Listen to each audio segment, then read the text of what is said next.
Hi, everyone. Again, my name is Tashana Johnson. I'm with the Whole U. So grateful you're all able to join us today for Understanding Your Credit, presented by HomeStreet Bank Affiliate Affinity Program. I would like to pass the mic over to Ryan Cooney. He's here with HomeStreet. He will be presenting today's content. Again, reminder, we are recording, but feel free to drop your questions into the chat box.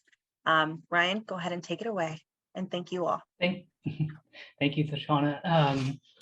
Again, my name is Ryan Cooney. I'm with HomeStreet. I'm a loan officer at HomeStreet Bank, and welcome to today's webinar on Understanding Your Credit, presented by the Affinity Program. I don't anticipate taking the entire time, so please do share questions as they come up. I'll try and keep an eye on the chat and answer your questions as the topics come up. Please do try to keep the questions more general. If you have any specific questions, please feel free to reach out to me outside of the presentation. I can go over any specific needs on anything that is very narrow and focused. But if you have any broad questions, I'd be happy to go over anything in more detail. So with that, we'll jump over to what we're going to be covering today. We're going to be defining some things in your credit report information. So there's going to be an intro to credit report as well as some credit score factors. We'll also cover some things on improving your credit score, how to dispute a credit report, sample dispute letter, as well as some tips and resources. And we'll wrap up with going over a summary of the Affinity Benefits Program. Okay. So we'll start with the credit report information. Your credit report, a type of consumer credit report, contains information on where you work, where you live, how you pay your bills. What this is doing is it's a personal defining that you are who you say you are and how you pay your bills. If you've been sued, if you've been arrested, it's really giving an overall representative into what's called a FICO score. And that FICO score is what consumer reporting agencies, or CRAs, use to compile and sell your credit information to businesses. Because this is being used to evaluate your applications for credit, insurance, employment, and other purposes allowed by the Fair Credit Reporting Act. It's important that information is complete and accurate.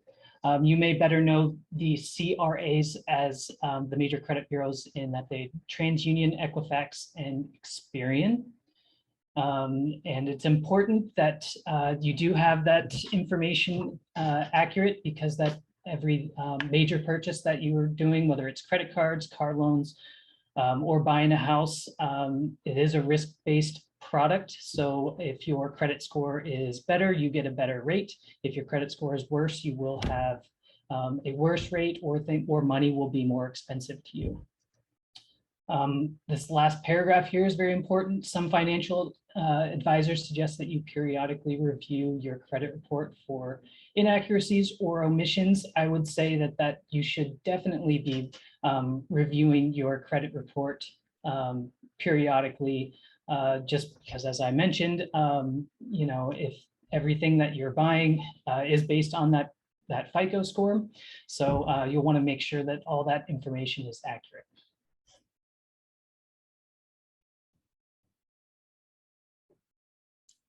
Okay, let's jump into the credit report information. So what are some of the primary factors that determine your FICO score? The biggest thing is going to be based on your account payment history. The next biggest thing is going to be based on the amount that you owe on all accounts. I'll get into that a little bit, both of those things a little bit more in the next few slides here. Another factor is how long you've been using credit, how long accounts have been open.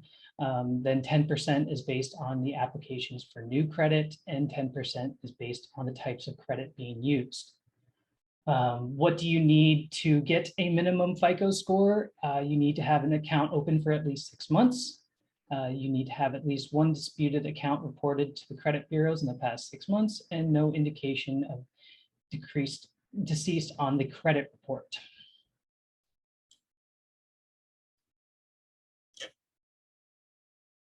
Okay, let's talk about some ways that you can improve your credit score. First thing you can do, and the most important thing you can do, is make sure that all of your accounts are current and active, so they're paid as agreed according to the billing cycle. There's an important distinction here between paying an account that's late versus an account that's delinquent. The credit bureaus, what gets reported to the credit bureaus as late is over 30 days past due. So if you have a credit card and you miss the payment by a couple days, that's not getting reported to the credit bureaus. You might have a late fee, but that's not going to negatively impact your credit. So make sure that you have that paid within that 30-day period. Otherwise, that does get reported to the credit bureaus. Okay, well, the balances that you keep on your credit do have a major impact. So what we like to see is the lender or what the credit bureaus like to see is that you have a balance below 25% on your credit cards or revolving credit. So you're showing them that you have the ability to spend the money, but you're able to pay that money back, or that you're paying back and using credit responsibly. Looks like we have a question here. Looks like, can you give tips for international students who are new to the US and currently do not have a credit card or credit score? Yeah, a couple things. You can open up a credit account, whether that's a credit card or let's see here. Credit card. One thing that is becoming more common in lending is we are able to use non-traditional credit. So if you have rental history, that can be added to build a credit report. You can also do things like add utilities to your credit report to show a payment history, and those things are traditionally not things that would be listed and factored into the FICO score. Okay, jumping back to the balances, you want to show that you're paying off debt rather than moving it around. So if you have accounts that have been opened for, if you have balances on revolving credit, you want to show that you're not just moving that from one account to another account, that you are actually making payments on that. You want to limit the applications for new revolving debt. This includes credit cards, department store cards, etc. This one is a little bit tricky in terms of, because I think one of the common misconceptions on credit scores is that too many inquiries will reduce your credit score. That's not always the case. Sometimes, especially with mortgage lending, if you are mortgage shopping, for example, the credit bureaus have factored that into their FICO model, and they see that you are mortgage shopping. As I said, that's become much more commonplace. So you're not going to get dinged as much as you have in the past for multiple credit inquiries within a certain time period. However, if you are opening multiple credit lines at the same time, that can be viewed as risky behavior as you're taking on a whole bunch of new debt. So you want to keep that in mind. It looks like there's a couple of things in the chat, so we'll jump back over to that.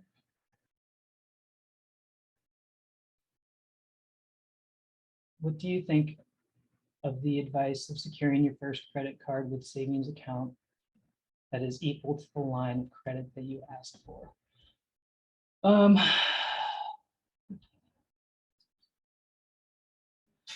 That's a good way are you talking about a credit? I'm not sure if you're talking about a credit card or a line of credit, but a line of credit is another way that you can start to build credit, a personal line of credit that's connected to your banking institution.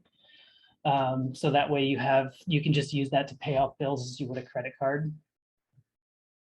And then Oh, gotcha. I'm not sure, Adam, if I am all that familiar with the credit card application process. But I would refer back to the balances of being about 25%. So whatever line of credit that you're applying for, you want to make sure that you're not totally maxing that out, especially with a thin credit history. Um, you're going to want to make sure that you're keeping that balance low compared to what you are able to use on that credit line, and also make sure that you have a timely payment history. Looks like Vanessa has a question. Does that apply to non-international students, including rent payments? I think you're jumping back to where I was talking about adding in non-traditional payment things. It really does have a lot to do with your credit history. So the longer your credit history, that is something that has a positive impact on your credit score. So if you do not have a long credit history, the more accounts that you can show that are current and paid in a timely manner, I think that's going to be beneficial for you.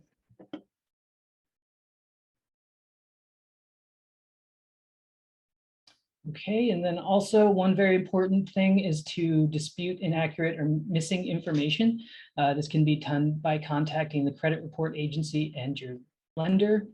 One thing that think of think of your credit history as something that's unmonitored would be like doing a homework assignment and not reviewing your work before turning it in. Just kind of checking that for errors. If you go back and you look at it and you say, oh, I can correct this, it's much better to correct it early rather than let it go on, and it could negatively impact your credit down the road.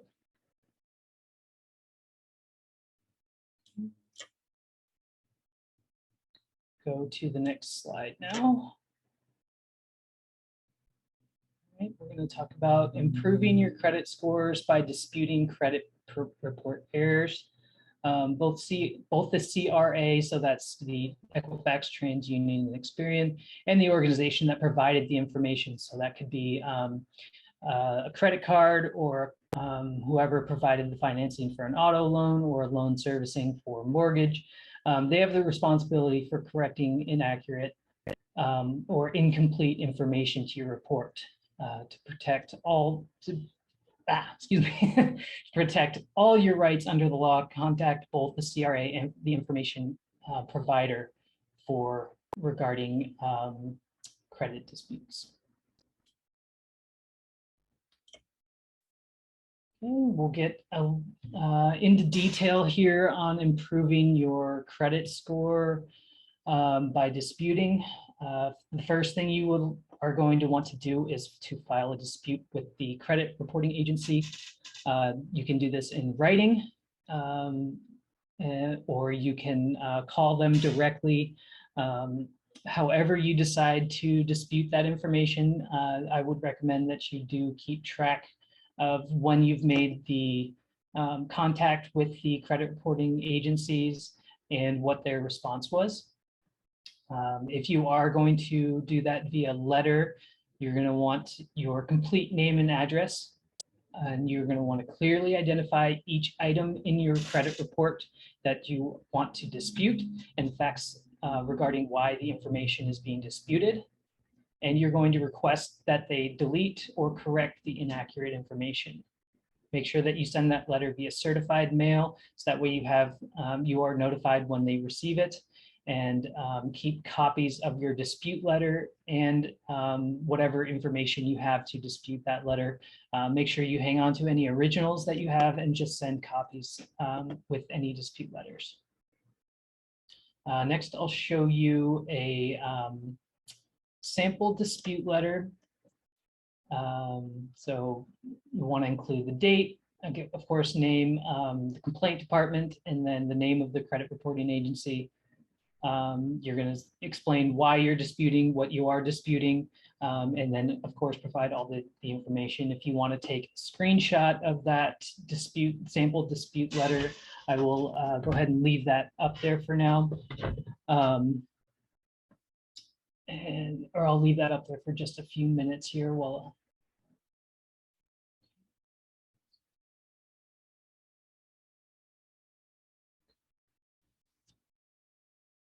Okay, so once you've submitted your dispute letter, you also will send in the same information to whoever is providing that inaccurate information. So if it's a credit card, whoever's supplying that credit card to you, you will want to provide that same information to them. And again, please do use copies when you're sending in these disputes and not the originals.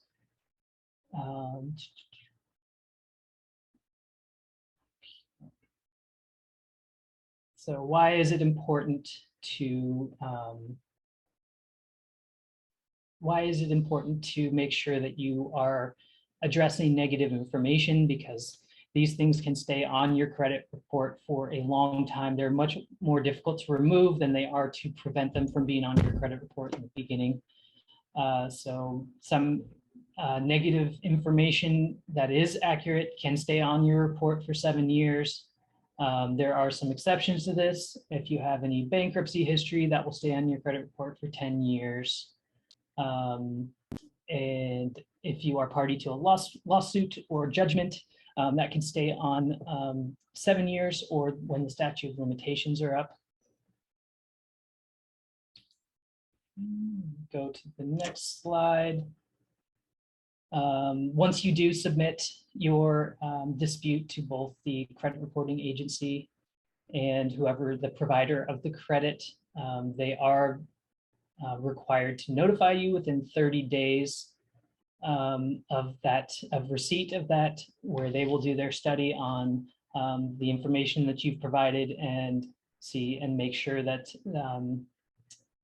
the information that you're giving them is accurate. And then they will forward all relevant data to you about the dispute to the information provider.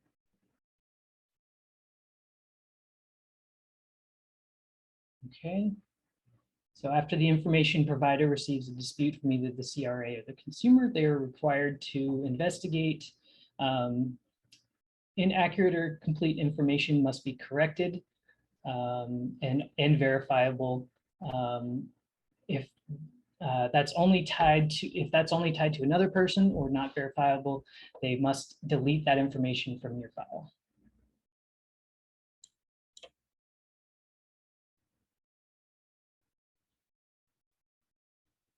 Okay. Disputing, investigating the dispute. They must take action based on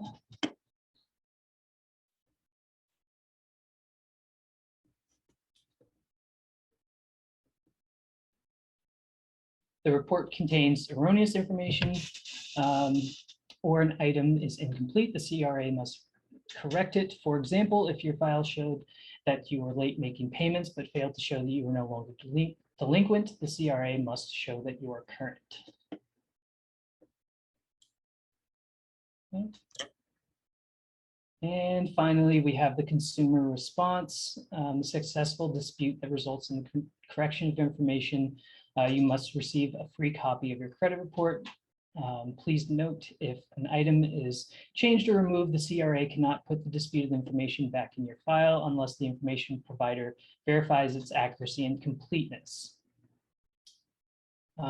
Also, if you request, the CRA must send notices of corrections to anyone who receives your report in the past 6 months. So job applicants can have a corrected copy of the report sent to anyone who received during the past 2 years.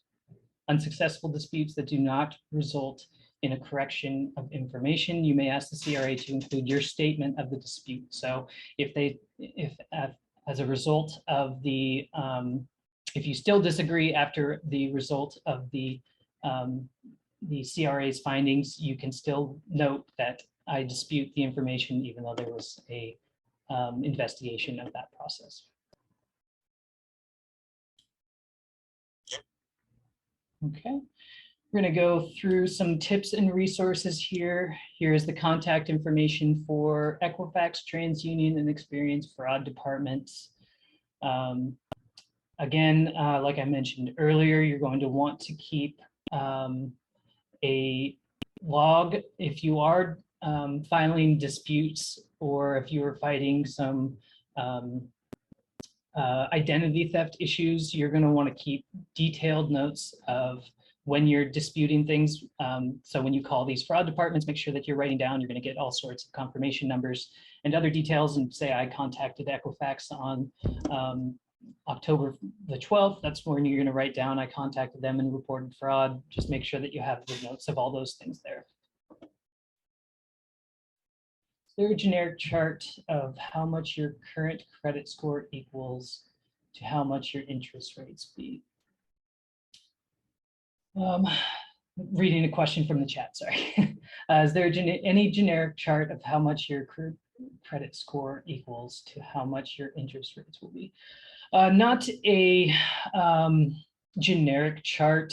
It really does come down to the type of financing that you're getting, whether that's a credit card, a car, or getting a loan for a house.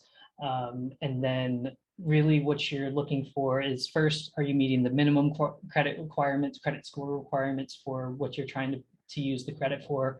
And then there are steps that increase. So each, say, 20 points or so, that would say get you a better rate versus the lower credit score tier. There isn't a generic chart, but if you have specific questions, I'd be happy to answer those later. I have a question from, can a divorce impact one's credit score? Not necessarily. It may just depend on the divorce. Divorce itself likely would not have any impact, but if there is unsettled things from the divorce that end up being delinquent, that would likely result in negative credit score. But I wouldn't think that a divorce necessarily would impact that credit score.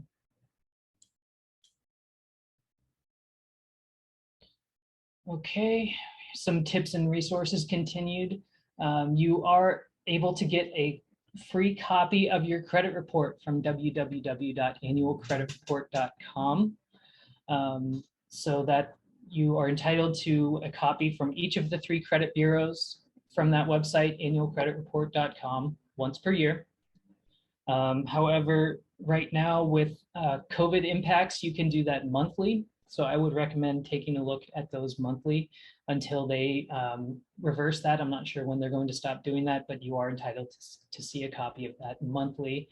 Otherwise, you can spread those out where you take a look at TransUnion 1 month, and then 4 months down the road, you can take a look at Equifax, and then another 4 months down the road, you can take a look at Experian and then start all over again. So that way you can keep a better track of your credit score that way. And again, when you're looking at that credit report, what you're looking for is it's going to show your entire, if you see, it's going to have addresses, employers, and then all the credit history that you have. So your credit cards, car loans, student debt, mortgages.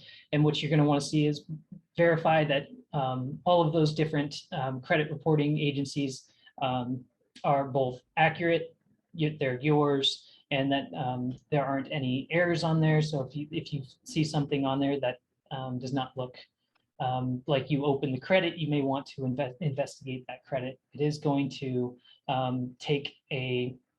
it is also going to show you all the different inquiries.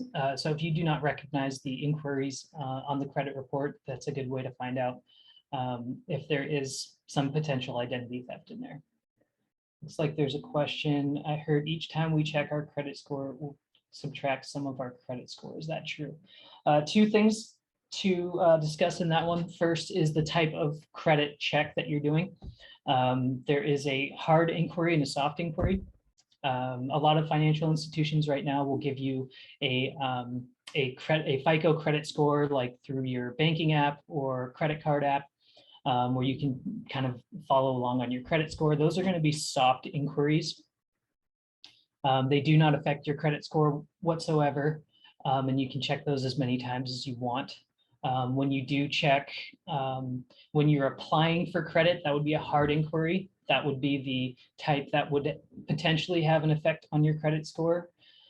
So if you are applying for an auto loan, or if you applied for a mortgage, those would be the hard inquiries that would be that would potentially impact the credit score.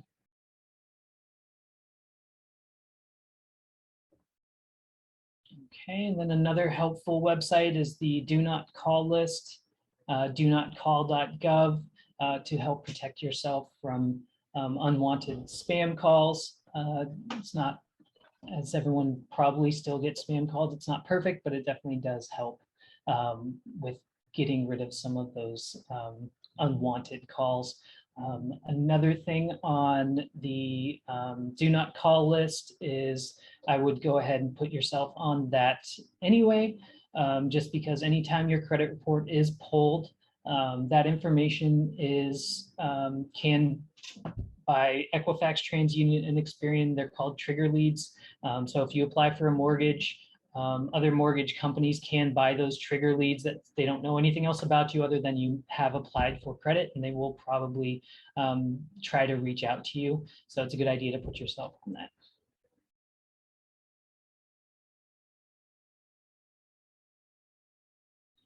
Okay, do I have any other questions before I go on to the Affinity benefits program components?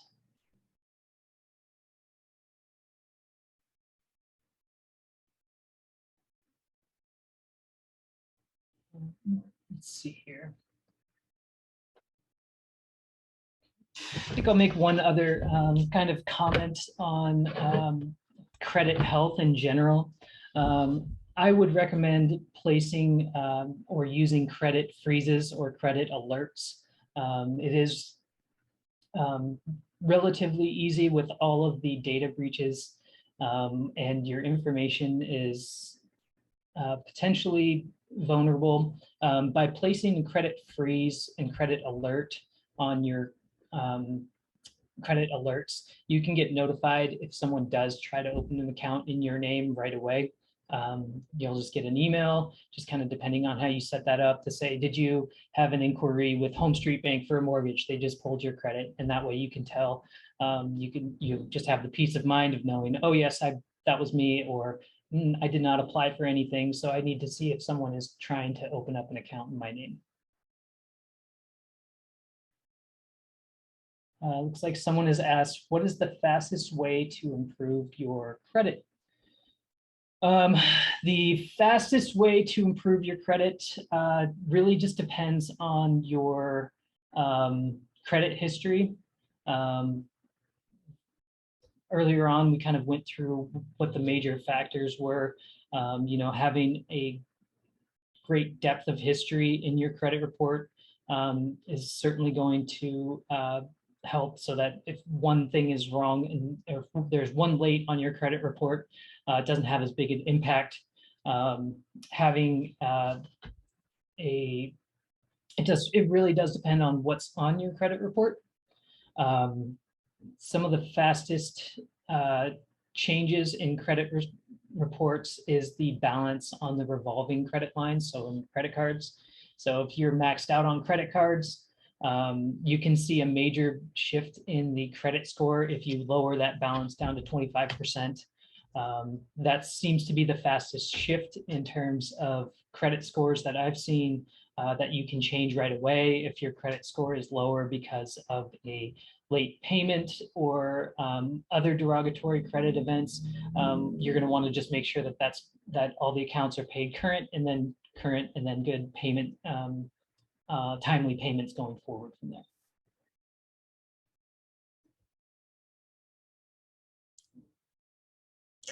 Okay, so now I will just go over a quick overview of the Affinity benefits program. We do have cost savings on mortgages, so purchases, refinances in terms of closing cost credits. So based on the loan amount, so say you're going to get a mortgage for $400,000, you get a 0.5 point credit. So in the lending world, a point is a percent. So 1% of 400,000 would be 4,000. Half that would be 2,000. That's $2,000 that we could give as a credit on a purchase or a refinance. We also do have some participating realtors who can provide some additional benefits as well.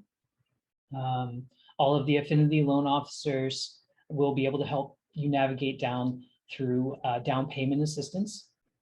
So if you want any more information on down payment assistance, just let one of us know, and we'd be happy to help walk you through that process towards home buying. Financial fitness tools and resources, such as the webinar that you're viewing today. Keep an eye out for additional ones coming up, as well as some newsletters and toolkits that are available to you. One of the lesser known benefits is the savings benefits that I mentioned are also available to immediate family members. That's limited to parents and children, but they can use that same benefit as towards savings through excuse me. They can use the same Affinity benefits that you can. We would just need a pay stub. If you say have a child or a parent who's buying a house, they can use the benefits as well. Please do remember that the Affinity benefits are only available through the Affinity loan officers. So please do try to reach out directly to an Affinity loan officer to access these benefits. Okay. And then I believe that's all I have today. So I will stay on and answer any questions that you guys have. So thank you for attending the webinar today. Thank you so much, Ryan. This was really, really helpful and a lot of great resources. I'm going to go ahead and pause the recording in just a moment. But thank you to everyone that was participating and sharing some great questions within the chat box. We so appreciate your time today and that you were able to join us. And we will be sending out a recording as well as the slides from today's session. I'll go ahead and pause there. And again, thank you for joining us.